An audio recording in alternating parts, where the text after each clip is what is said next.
Today, I am going to tell you how to fix the Oklahoma defense, and all that's coming up after the bumper. What do you mean you don't subscribe to my son's YouTube channel? Mama, no! Just snap the damn ball, RJ. What's up, kid folk? It's RJ Young. I am not on a step mill. Consider hitting the like and subscribe button because I upload a video every single day. So it's OU related, college football related, sports related. We have a good time. And today, I am going to tell you how to fix the Oklahoma defense. But first, I'm going to run through some of these Bedlam football numbers because I think it's important and I think it's the context for which we should talk about OU's defense and defense in college football. So, first thing is 95 points were scored in this Bedlam game. 48 by Oklahoma, 47 by Oklahoma State. It's a lot of points. The second is over 1,300 yards, 1,342 yards to be exact, were picked up, were amassed during this football game. 702 yards of offense by Oklahoma, 640 yards of offense by Oklahoma State. We all believe that Oklahoma's 2018 offense is kind of legendary, averaged about 9+ yards per play. But then you take into account that Oklahoma State, not just 640 yards of offense, had 501 yards passing to Kyler Murray's 349 yards passing. Now, yes, Taylor Cornelius needed 53 attempts to get to 501 passes, but that's not really what anybody wants to talk about. What folks want to talk about is this next number that I'm going to bring to you, which is 220, which is the amount of yards that wide receiver Tylan Wallace had on 10 catches against Oklahoma. Tyron Johnson had over 100 yards receiving against Oklahoma as well. And then the backup running back, Chuba Hubbard, had over 100 yards rushing on 22 carries. They were getting it from a group of guys that absolutely could play the football offensively. Now, yes, Oklahoma also had two 100-yard rushers in Trey Sermon and Kennedy Brooks. Low-key, those were the only two scholarship running backs you had available, and both those guys showed up, carried the load. Then you got 142 yards receiving out of Marquise Brown, whose hamstring seems to be just fine. Got another game where Kyler Murray has over 400 yards of offense by himself, and 8 guys caught passes from Kyler Murray. Offense, we know. It's an absolute juggernaut. Both these offenses combined for 68 first downs. 68 first downs. Oklahoma ran a total of 77 plays. And for the fourth straight game, Oklahoma had over 300 yards rushing. Over the last 4 games, Oklahoma has averaged 330 yards on the ground. 3 straight games of 300 yards passing and 300 yards rushing. Again, we know the offense is ridiculous. And we know that Lincoln Riley is the best play caller in the entire world. Now, what do these numbers tell us? Well, it tells us defense still ain't very good. And a lot of folks want to say, yo, maybe it wasn't Mike Stoops' fault. Well, number one, we're not talking about what the scheme was. We're talking about who was winning the locker room.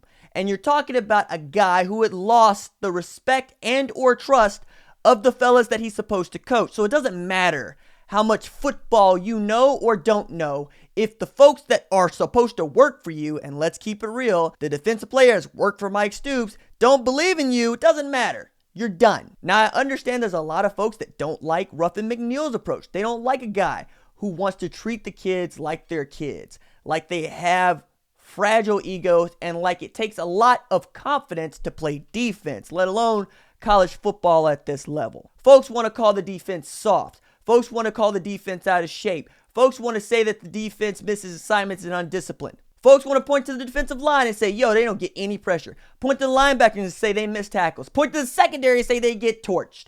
All of these things are true in spurts, but they're true for everybody in sports. Not just Oklahoma, but Alabama, Georgia, Auburn, LSU, Clemson, Michigan. All the places where you might look to college football today and say, yo, they're pretty good at playing football, let alone playing offense or defense. But here's what it comes down to.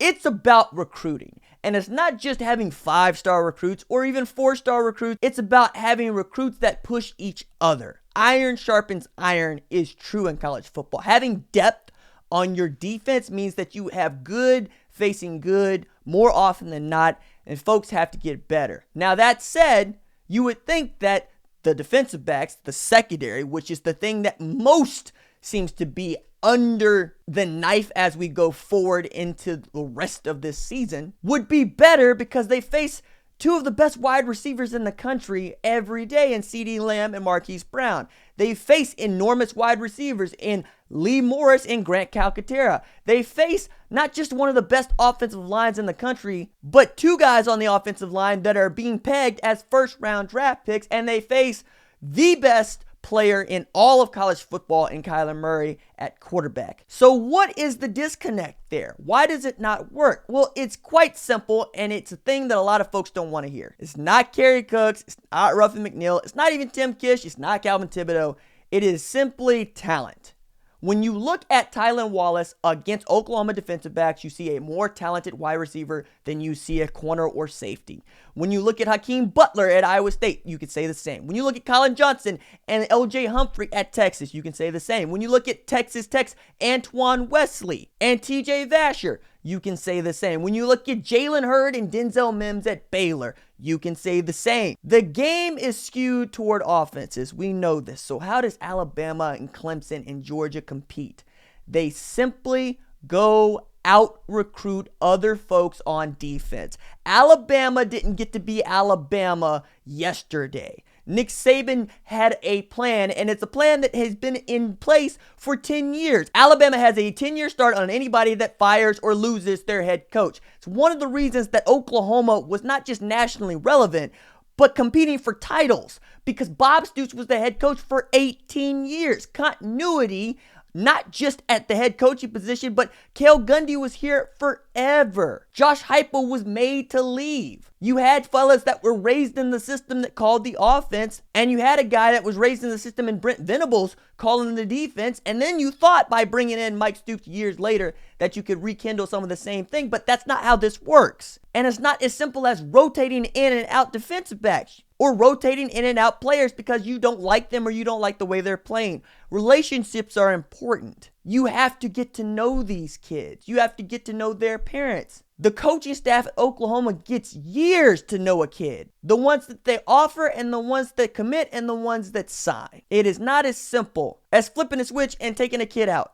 It's surely not as simple as saying we're going to change the scheme and everything's going to get better. You can do those things. You can change the scheme. You can get rid of 7-yard cushions and 10-yard cushions. You can run a 4-3. You can run a 4-2. You can run a 4-4.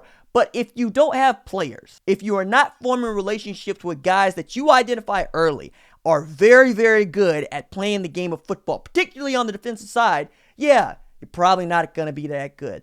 It's another reason why this 2019 class is so important. It's because those dudes are being identified not just by Oklahoma, but by folks around the country as absolute players. And you'll get more depth in the 2019 class, but you're not going to get a number one defense overnight. You have to build it.